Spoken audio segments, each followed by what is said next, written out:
Bill Gates कहते हैं कि हम कोई जॉब करने के लिए नहीं बने, हफ्ते में 3 दिन काम करो और लाइफ को एंजॉय करो। लेकिन इन्फोसिस के फाउंडर नारायण मूर्ति कहते हैं कि इंडिया के यूथ को हफ्ते में 100 घंटे काम करना चाहिए। और इन दोनों बातों पर बहुत ही डिबेट चली और कई लोग बिल गेट्स के फेवर में थे सिर्फ इसलिए क्योंकि फॉरेनर ने बात कही है तो सही होगी और अगर किसी इंडियन ने कही है तो गलत होगी। अब सवाल यहाँ पर यह आता है कि मैं किसके साथ हूँ।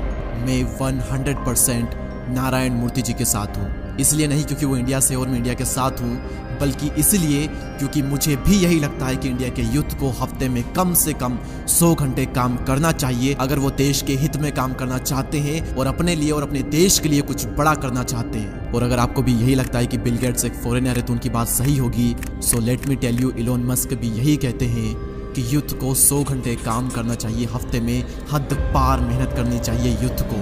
और आप सभी को पता है कि अभी ज़माना चल रहा है एआई का। मैं आपसे क्वेश्चन पूछता हूँ कि एआई की शुरुआत कहाँ से हुई। ओपन एआई जिसका प्रोडक्ट है चैट जीपीटी, आप सभी जानते होंगे।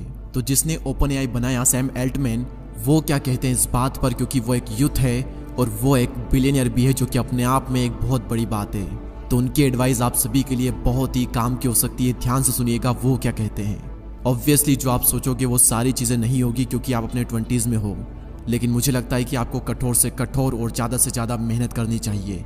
इतनी मेहनत जितनी कोई सोच भी नहीं सकता और जितना लोगों को लगता है उससे कहीं ज़्यादा, क्योंकि इसका बेनिफिट आपको बाद में मिलेगा। लाइफ बहुत ही अनफेयर है, कई बार किस्मत आपको चकमा देगी, लेकिन अपने करियर के शुरुआती टाइम में ज़्यादा मेहनत करना आपको लॉन्ग टर्म में कंपाउंडिंग इफेक्ट दिखेगा और इस लेवल का आपको रिजल्ट मिलेगा जो कि आपने भी कभी सपने में नहीं सोचा होगा। और ये इतनी अंडररेटेड चीज़ है और ये इतनी मोस्ट वैल्यूएबल एडवाइस है जो कि मुझे कभी भी नहीं मिली, लेकिन मैं आप सभी को दे रहा हूँ। अब यहाँ पर वीडियो को पॉज करें और इसका स्क्रीनशॉट लेकर बार बार इसे पढ़ें, क्योंकि ये एडवाइस आप सभी की ज़िंदगी चेंज कर सकती है अगर आप ये समझ के कि अभी शुरुआती टाइम में ज़्यादा मेहनत करना आपको लॉन्ग टर्म में कंपाउंडिंग इफेक्ट देगा।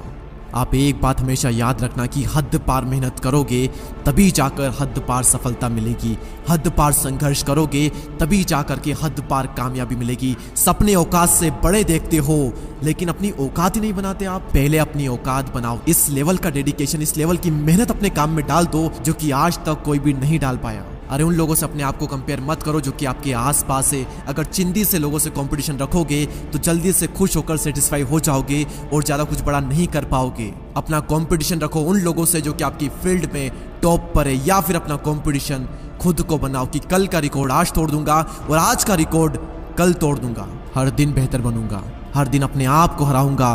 ये आपका लक्ष्य होना चाहिए और ये होना चाहिए आपका कंपटीशन। और इतनी मेहनत करो कि दिन का चैन और रातों की नींद हराम हो जाए।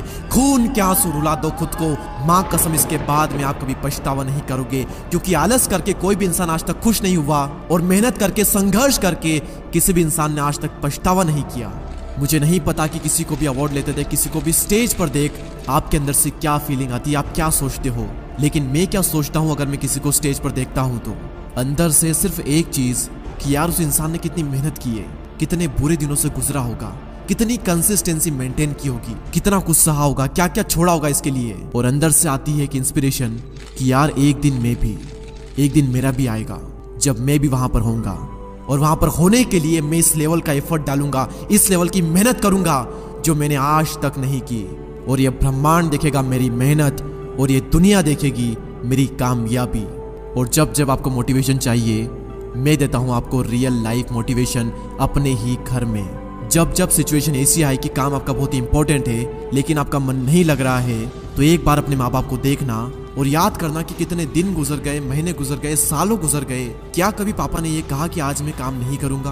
और क्या कभी ऐसा हुआ जब मम्मी ने खाना बनाने से, जल्दी उठने से, बर्तन धोने से, कपड़े धोने से मना कर दिया हो और कह दिया हो कि आज मन नहीं है, मैं ये सारे काम नहीं करूंगी?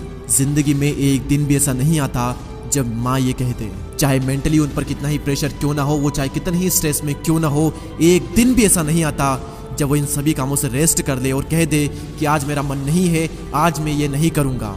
अपने आप से सवाल करो कि ऐसे कितने दिन आए आपकी जिंदगी में जब आपका मन नहीं लगा लेकिन फिर भी आपने काम किया। गिने चुने कुछ आपको दिन मिलेंगे, अदरवाइज आप अपने मन के मालिक हो। सॉरी, आपका मन आपका मालिक है, क्योंकि जो मन कहता है आप वो करते हो। मन किया तो कर लिया, मन नहीं किया तो नहीं करेंगे।